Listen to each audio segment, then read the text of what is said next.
For those of us who grew up in the 90s and early 2000s, MMOs were the games that defined our childhood. The social chaos, the endless worlds, the grind, the PvP.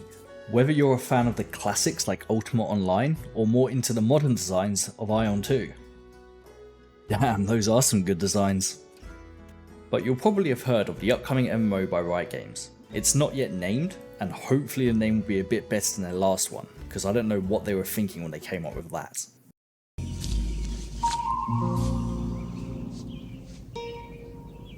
What the fuck is this piece of shit?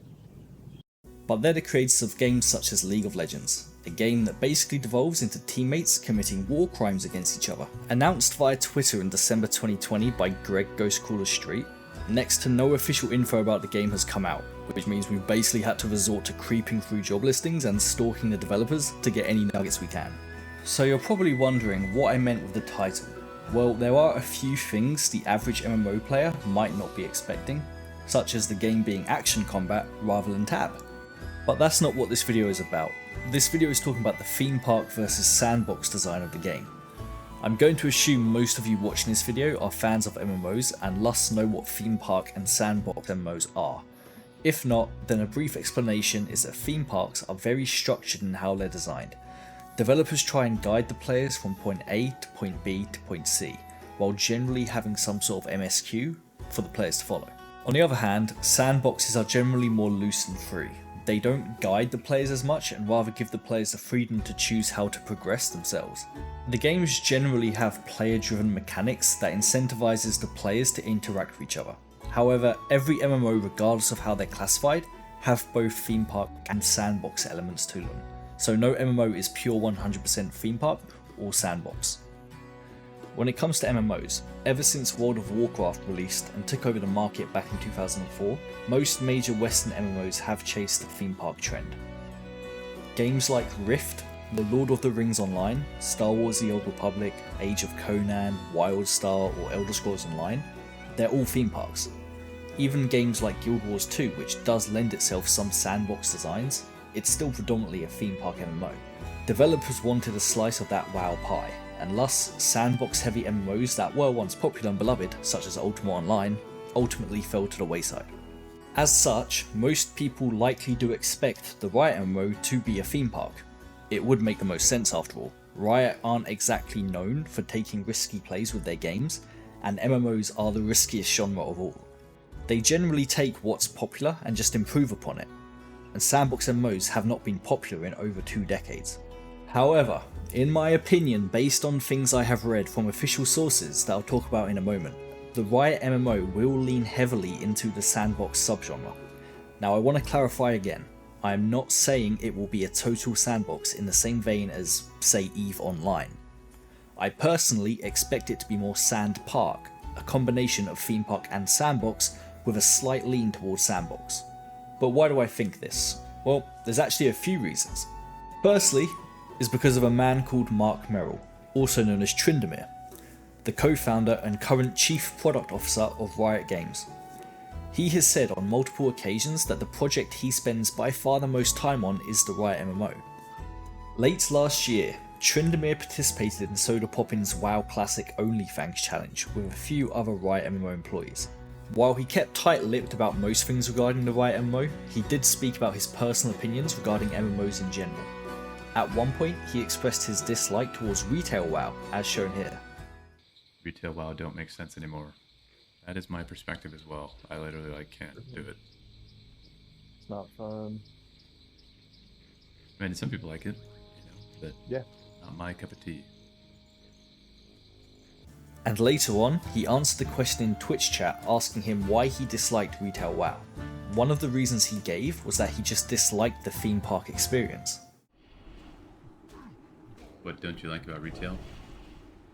I am less into the theme park experience and also the lack of class sharpness. Which is interesting because I played UO, and UO is a skill-based game where you could have lots of different hybrid builds. But in the WoW context, I think every class that can sort of do everything, I think cheapens the whole point. classes and sort of the like social interdependency. In March 2024, when he announced the reset of the project on Twitter, he said that they didn't just want to make an MMO you've already played before, but with a Runeterra coat of paint. Now, here's the thing. Tryndamere has free reign to go work on whatever project he wants within Riot. After all, he is the co-founder of the company and the current chief product officer, yet he chooses to predominantly work on the Riot MMO. Why would he do that if the Riot MMO was mainly a theme park a la Retail WoW or Final Fantasy XIV, which he dislikes the general style of? Next, we have what I consider to be the most interesting bit of information that almost certainly confirms they're at least making a sandpark MMO. This was a post made in October 2025 by the engineering manager on the MMO, Orlando Salvatore, posting a job alert for a staff software engineer on the MMO. However, it was reposted by another Riot employee, a research and development recruiter named Kyle Sennen. R&D is the umbrella that the MMO is under, so he would know quite a bit about the project. In his post, he states verbatim that this role is all about solving unsolved problems and building foundational systems that will let thousands of players interact seamlessly in a persistent sandbox world. You can't get much clearer than that. Next, we move on to the job listings. Job listings are one of the only ways we get any insight into the development of the Riot MMO, but if you look close enough, you can pick out bits of info that's not yet been reported on. One part of the job listings that stood out to me regarding the seemingly sandbox nature of the game is a relatively recent one, a principal technical artist for the environment. In the job description for this role, it states, "On the MMO team, we're not just building a big game, we're building a world at scale, layered, living, and player-driven." Now, player-driven is very intentional wording that is only ever used for more sandbox MMORPGs. Being as autistic as I am, I went and read through years worth of job listings for various theme park MMOs, such as WoW, Final Fantasy XIV, ESO, Star Wars The Old Republic, and Guild Wars 2. I could not find one single mention of player-driven world for these titles. The only MMOs that use such verbiage are sandbox-heavy ones, such as Albion Online, Stars Reach, and Ash of Creation. All MMOs that are either sandboxes or sandparks. On top of that, in 2021 and 2022, during the previous iteration of the Riot MMO, game design job listings only ever asked for people with PvE experience. Not one single mention of PvP was ever made prior to 2023.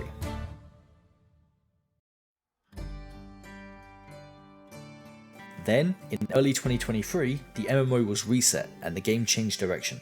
After this reset, every single game design job listing has requested the applicant to have both PvE and PvP experience. While I do not expect the Riot MMO to be an always-on PvP MMO, I do expect it to have a fairly heavy PvP influence, and not just within instance content. PvP is another factor that is usually more important in sandbox-inspired games, and theme parks rarely, if ever, ask for people with experience in PvP in regular game design roles. For my final point, I will say that this point is the most speculative among all of the ones so far, so I don't want to hear no, "Well, that's your opinion, why put it in the video?" In early November, Eurogamer had an interview with a VP at Riot talking about their new trading card game, Riftbound. However, they snuck a couple of questions about the MMO in there. One of which was, when will the LoL MMO finally be released? To which Hassan Kolokoglu, I probably butchered that name, but sorry about that, Vice President of Strategic Market Development at Riot Games, responded by basically saying, maybe before you retire. But the interesting part to me was he also said, "We know the gap we need to fill in the MMO market." Well, there isn't a gap in the theme park MMO market. Most high budget MMOs that release nowadays are theme parks after all. You've got World of Warcraft, Final Fantasy XIV, Elder Scrolls Online, Guild Wars 2, Star Wars The Old Republic, Wildstar, New World, which transitioned to a theme park over its lifetime, and even future MMOs such as Arcade Chronicles or Ion 2 being predominantly theme park focused. The only major MMO that's heavily played in the West, which is a sandbox, is old school RuneScape. And while I absolutely adore the game, most people are put off by the graphics and combat. The market's biggest gap is in the sandbox aspect. If Riot are making them MMO, they're going to be going big. In fact, developers have referred to the MMO in the past as an incredible beast of an MMO. they're going to want to try and break MMOs into the mainstream again, and to do that, they need to capture the younger generation who have never given MMOs a thought. And the younger generation love sandbox games, such as Minecraft, Roblox, and GTA Online. And with that, I wrap up my reasonings for why I think the Riot MMO will lean heavily into the sandbox side of the genre. Now let me reiterate, I am not saying it will be a pure 100% sandbox. I do think there will be plenty of theme park elements to the game, such as instance dungeons and a deep pre-made narrative that helps expand the lore of Runeterra. But I think the project is going to lean much heavier into the sandbox side than players who predominantly play MMOs such as WoW or Final Fantasy XIV are used to. That pretty much wraps up the video. If you're interested in more topics like this, let me know. I've got other topics that no one else is seemingly covering. And I hope you all have a great day.